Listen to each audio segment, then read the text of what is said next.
तो दोस्तों, इस एकादशी पर व्रत क्यों रखना चाहिए और क्यों करना चाहिए?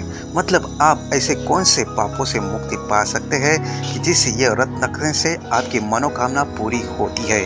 तो दोस्तों, आइए जानते हैं कामदा एकादशी का व्रत की कहानी क्या है। तो दोस्तों, ये वीडियो शुरू करने से पहले मेरे चैनल को सब्सक्राइब अवश्य करें और बेल आइकन प्रेस करके ऑल बटन पर क्लिक जरूर करें। तो चलो शुरुआत करते हैं वीडियो से।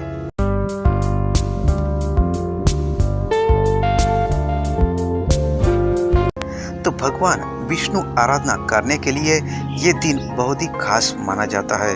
शास्त्रों में एकादशी का व्रत बहुत ही फलदायी बताया गया है। कहते हैं कि एकादशी के दिन भगवान विष्णु का आशीर्वाद पाने के लिए विष्णु सहस्त्र नाम पाठ अवश्य करना चाहिए।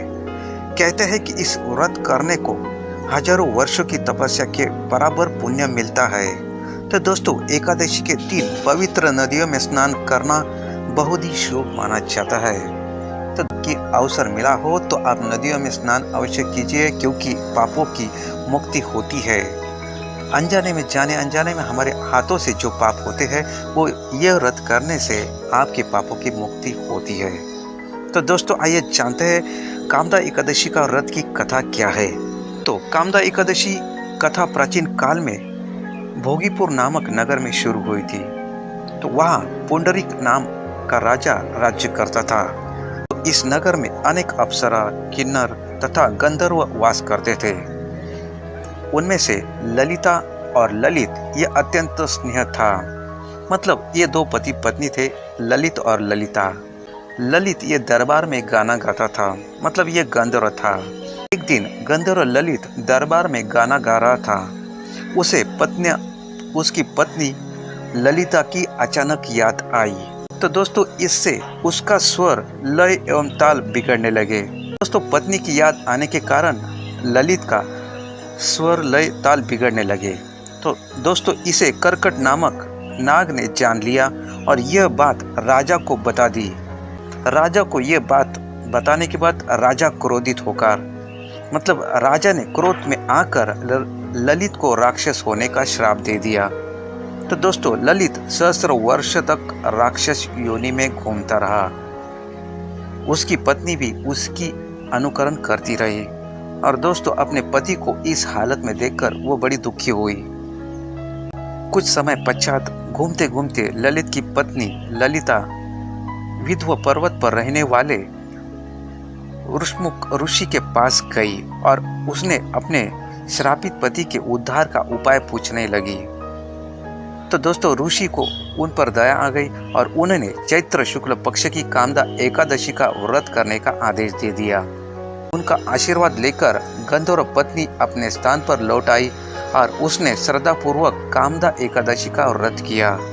जी हाँ दोस्तों, ललित की पत्नी ने ललिता ने कामदा एकादशी का पूरा व्रत किया और एकादशी व्रत के प्रभाव से इनका श्राप मिट गया और दोनों अपने गंधर्व स्वरूप को प्राप्त हो गए। मतलब वो गंधर्व अपने श्राप से मुक्त हो गया, क्योंकि ललिता ने ये कामदा एकादशी का पूरा व्रत किया। मतलब पूरे श्रद्धा और विश्वास से ललिता ने व्रत किया, तो कामदा एकादशी का व्रत किया, तो गंधर्व अपने श्रापों से मुक्त हो गए। इस व्रत के प्रभाव से समस्त पाप नष्ट हो जाते हैं और इस दिन जो भी श्रद्धा के साथ व्रत रखता है उसकी हर मनोकामना अवश्य पूर्ण होती है। तो दोस्तों, इस दिन व्रत रखिए और इस व्रत में अपने मन को संयमित रखकर भगवान विष्णु की आराधना जरूर कीजिएगा। तो दोस्तों, भगवान श्री हरि विष्णु का फल, फूल, दूध, तिल, पंचामृत अर्पित करना चाहिए और एकादशी व्रत की कथा अवश्य सुननी चाहिए। तो दोस्तों, इससे बहुत ही बड़ा पुण्य मिलता है। रात में भगवान विष्णु की आराधना अवश्य करें और द्वादशी के दिन ब्राह्मण या किसी गरीब को भोजन करना चाहिए। एकादशी का मनवांछित फल प्रदान करने वाली है और इस व्रत में विष्णु सहस्त्र नाम का जाप अवश्य करें। तो दोस्तों, विष्णु सहस्त्र नाम का पाठ भी कर सकते हैं, इससे आपको हर मनोकामना आपकी पूरी होती है।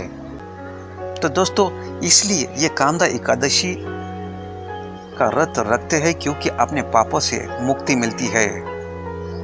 तो दोस्तों, आपको भी ये कामदा एकादशी का व्रत रखना है तो अवश्य रखिए। मतलब आपके जाने अनजाने में जो भी पाप हो जाते हैं वो नष्ट हो जाते हैं और हमारा जीवन सुखमय हो जाता है। मतलब जो भी हमारी अड़चनें जीवन में वो समाप्त हो जाती है। तो दोस्तों आप ये रखना चाहते हैं तो अवश्य व्रत रखिए और ये मैंने जो कहा वो ज़रूर कीजिएगा। तो दोस्तों आपको ये वीडियो अच्छा लगा हो तो लाइक शेयर और कमेंट ज़रूर कीजिएगा और अपने दोस्तों के साथ शेयर ज़रूर कीजिएगा।